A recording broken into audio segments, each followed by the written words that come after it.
Yes, Fremantle is still the major port for Western Australia. It is an interesting town. It's a port town. It's got a character all of its own. Due navi approdarono nel 1829 in quella che oggi è Bathurst Beach, questa bellissima spiaggia dell'acqua cristallina dove la gente fa il bagno. Due navi, la Pamilia e la Challengers, che trasportavano circa 70 cittadini britannici. Quello fu l'inizio di storie di immigrazioni come quella italiana. La vera sfida per il Western Australia è lo sviluppo delle infrastrutture che potranno accogliere turismo internazionale, e anche su questo fronte l'Italia chiaramente può fornire know-how, expertise. Quelli furono i primi coloni che colonizzarono quest'area del Western Australia e che fondarono la città di Fremantle. A lot of its really early buildings have been maintained, and the people here live a very carefree, relaxed lifestyle. Sbarcato nuovamente al porto di Fremantle dopo la notte passata sull'isola di Rottnest, sempre nel Western Australia, mi fermo in questo birrificio per rinfrescarmi. My personal favourite, and I'm glad that we brought it back. We made it a year or two ago, but it's back. A lot of chocolate undertones, really great on a cooler day. Probably not like today, but really nice. All right, I'm gonna enjoy them. Yeah, you will. Easy. Thank you very much. Oggi Fremantle è una cittadina dal vibe molto rilassato, molto tranquillo. Molti da Perth vengono qua a godersi un pomeriggio o una serata tra i tanti locali del suo centro. Ad attendermi per le strade porticate di Fremantle c'è Joan Sadler, che mi accompagnerà alla scoperta dei retroscena di uno dei primi insediamenti britannici in Australia, uno dei primi porti di approdo anche per gli italiani. I'm always amazed thinking about the first colonizers that arrived here in the beach you showed me, and there was basically nothing, and they had to invent everything. So what did they had to face? Was the difference in climate and the difference in the environment. I think both of those things were probably very significant compared to the land of Europe and Britain that they'd left behind. Dopo la costa orientale dell'Australia, i britannici colonizzarono anche quello occidentale che apparteneva al popolo dei Noongar e lo fecero per evitare che la colonizzassero i francesi. La perlustrazione dell'area del 1827 portò al primo insediamento. This is the first step they put on this land. Yeah, exactly. When James Stirling came to do a testing, this is where they came to say we claim the land for England.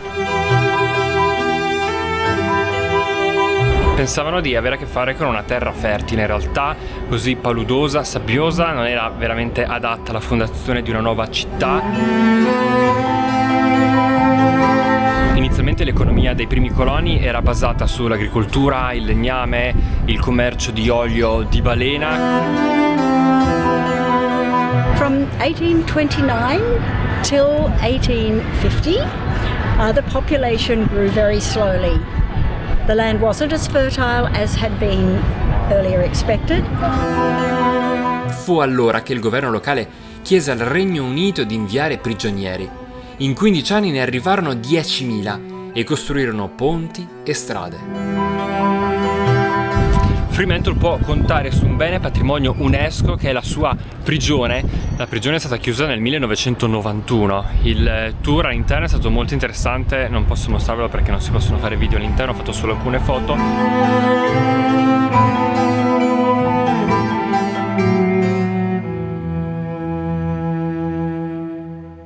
Tutto cambiò dal 1890 quando si iniziò a scoprire l'oro.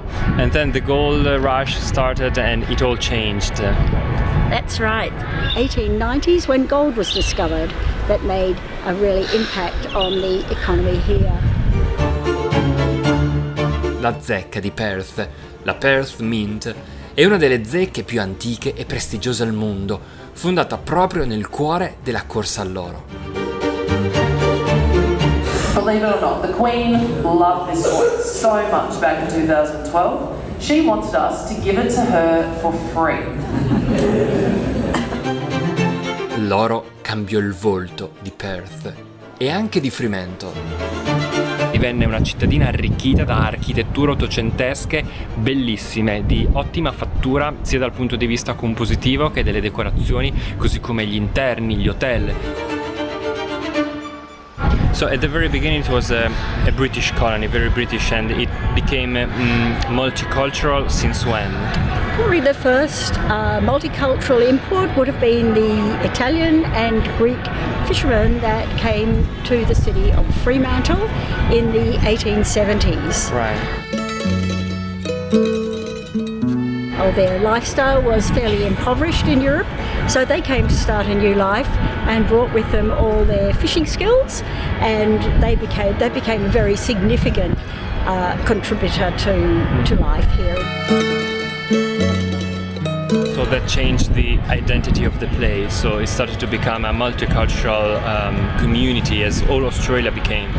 That's right, yeah. I think that was a very significant factor in the building of a multicultural community here. Gli italiani sono appunto stati fra i primi gruppi di immigrati che hanno contribuito a forgiare il carattere multiculturale del Western Australia.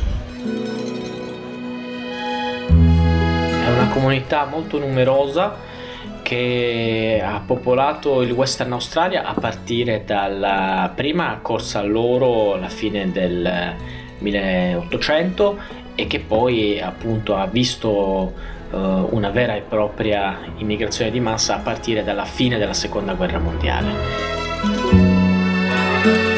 E mi immagino questi immigrati che arrivavano al porto di Fremantle con la loro umile valigia, non sapendo quali condizioni sociali, ambientali, climatiche trovarsi, lasciare tutto e tutti a casa, non sapere nemmeno la lingua. Ammiro davvero il loro coraggio, frutto forse della disperazione. In ogni caso restano comunque gesta da giganti che ammiro profondamente. Oggi gli italiani a Perth sono protagonisti della vita politica. Molti sono imprenditori nel campo immobiliare, del design, dei trasporti e della ristorazione. Ovviamente è una comunità che si è integrata molto molto bene, che ha anche conosciuto casi di successi straordinari di nostri connazionali e di cui siamo molto fieri. Nel 2025 la città di Perth ha ottenuto dal Ministero degli Esteri italiano il titolo di capitale della creatività italiana nel mondo.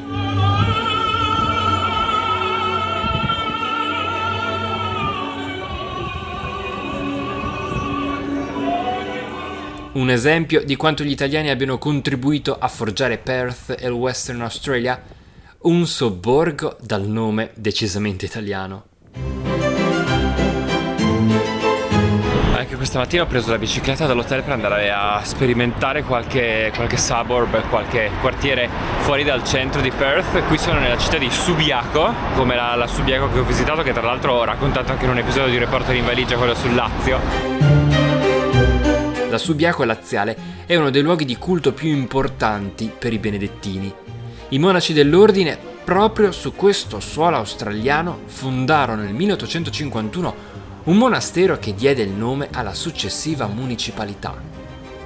È un quartiere con una discreta vita notturna, per cui vale la pena anche tornarci la sera, come a Leaderville, che è l'altro quartiere che ho visitato, in quel caso invece per la vita serale, è molto grazioso, con tanti locali concentrati. Anche qua è tutto si snoda attorno alla stazione.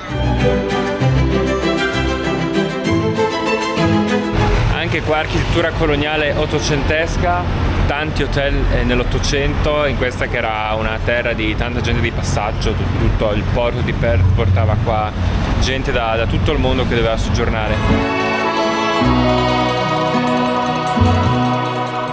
Nel prossimo episodio assaporeremo la cultura vitivinicola di Perth nella Swan Valley e poseremo lo sguardo sui tramonti infuocati del deserto dei Pinnacoli. Continua a viaggiare, iscriviti al canale YouTube Un Reporter in Valigia.